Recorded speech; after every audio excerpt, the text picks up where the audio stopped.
আজকে এসছি কোথায়? বিরিয়ানি মানিয়াতে, অশোকা সিনেমা হলের সামনে বিরিয়ানি মানিয়া। জানি 40 ডিগ্রি গরম পড়েছে, কিন্তু বিরিয়ানি কি করে ছাড়া যায় বলো? এখন মানুষ তো আর ডাল ভাতে নয়, মানুষ টোটালি বিরিয়ানিতে ফিরে এসেছে। তো সুমিতদা আজকে রয়েছে দোকানে। সুমিতদা আমাদের, আমরা বাড়ি নিয়ে গিয়ে খাবো, তাই জন্য প্যাকিং করছি।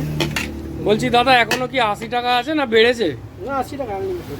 80 টাকায় আনলিমিটেড বসে খেলে, আর বাড়ি নিয়ে গেলে আনলিমিটেড হয় না যে আর একটা এক্সট্রা প্যাকেটে রাইস দিয়ে দিলে? না, বাড়িতে নিয়ে গেলে তুমি, আমি কি করে জানবো তুমি কতটা খাবে? তাহলে আমাকে টোটো ভাড়া করে নিয়ে যেতে হবে তোমার বাড়ি। মানে হাঁড়ি সমেত টোটো নিয়ে যেতে হবে নাকি? আচ্ছা, 80 টাকায় আনলিমিটেড যে দিচ্ছ, এই চিকেনের এর সাইজ কত আছে তাও? নর্মাল যেটা স্ট্যান্ডার্ড হয় 125 120 গ্রাম যেটা হয় সব দোকানে মোটামুটি, মানে অ্যাভারেজ এখানকার যত দোকান আছে হুগলিতে, আচ্ছা, যেটা নর্মালি হয় অ্যাভারেজ যেটা হয় সেটাই। স্পেশাল যেগুলো হয় সেগুলো কথা বলতে পারছি না। নর্মালি সবাই 125 গ্রাম 120 গ্রাম এই রেশিওতেই মাল দেয়। তুমি কিছু স্পেশাল রাখো না? স্পেশাল আপাতত এই জায়গাতে সেইভাবে স্পেশাল চলছে না। প্রথমবার অনেক কয়বার রেখেছিলাম, আমার এখানে রয়েছে। আচ্ছা, মানে special mutton biryani, special chicken biryani করেছিলাম। তো অনেক সময় হয় কি মাল থেকে যায়, তো ওটা রিস্ক নিই না। আচ্ছা আচ্ছা আগামী দিন যদি কাস্টমারের ভালোবাসা এইভাবে থাকে, আগামী দিন করবো। আচ্ছা, এখানে তো আমরা দেখতে পাচ্ছি আনলিমিটেড 80 টাকায়। তো তোমার মটন বিরিয়ানি কত দাম? 140 টাকা। ওই সেম গ্রামের থাকে না বেশি থাকে মটন?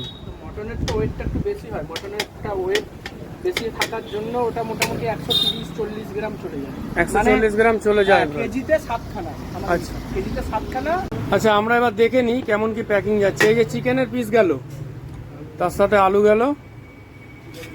আমি এখানের বিরিয়ানি আগে খেয়েছি, এখানের বিরিয়ানিটা খুব লাইট এবং বাচ্চারাও ভালো খেতে পারবে একদম সব দিক। শুধু এইটা বড় কথা, মানে অনেকে আছে আমার এখানে, জিম সেন্টার থেকে অনেকে আসে। আচ্ছা, জিমের লোকেরাও বিরিয়ানি খাচ্ছে? হ্যাঁ, এবার যেহেতু ওরা ওয়ার্কআউট। আচ্ছা দাঁড়া এক সেকেন্ড, এই দাদারা খেয়ে বেরোলো। বলছি কেমন লাগলো বিরিয়ানি খেতে? একদম দারুণ ভালো লেগেছে, পুরো পুরো ভালো লেগেছে আমার, সত্যি বলছি। ভালো লেগেছে বিরিয়ানি খেতে, মানে 80 টাকা একদম unlimited। জেনুইন বলবেন। যদি যদি কিছু ভুল হয়। টেস্টি, এখানে এসে আপনারা ট্রাই করতে পারেন। আপনি দাদা, আচ্ছা দাদা, তোমার কেমন লাগলো বলো তো? খুব সুন্দর লেগেছে। ভালো লেগেছে? আমি প্রত্যেকদিনই আসি, দুপুরবেলা করে খাই। ও আচ্ছা, তুমি দুপুরবেলা রোজই খাচ্ছ? এমনি তোমার কোনো গ্যাস অম্বলের প্রবলেম হচ্ছে না তো? রোজ খেয়েও অসুবিধা নেই? আচ্ছা, তাহলে এটা বড় কথা, যারা মাল্টি জিম করছে তাদের মন রাখতে হবে। এবার যে আমরা ওয়ে প্রোটিন দিচ্ছি। আচ্ছা, হ্যাঁ, এটা কি বলছো? হ্যাঁ, অনেকে পাউডার দুধ দেয় তো, আমুল স্প্রে, অনেক পাউডার হ্যাঁ হ্যাঁ, দেয় দেয়। তো ওর জায়গায় আমরা ওয়ে প্রোটিন দিচ্ছি। এটা যা লেটেস্ট খবর, হুগলি জেলায় ফার্স্ট। হ্যাঁ, আচ্ছা, হুগলি জেলায় কি পশ্চিমবঙ্গে কেউ দিচ্ছে নাকি বিরিয়ানিতে ওয়ে প্রোটিন? তাহলে বলতে হবে যে এই ওয়ে প্রোটিন বিরিয়ানি খেতে হলে আসতে হবে কোথায়? বিরিয়ানি মানিয়াতে, অশোকা সিনেমা হলের সামনে সুমিতদার দোকানে।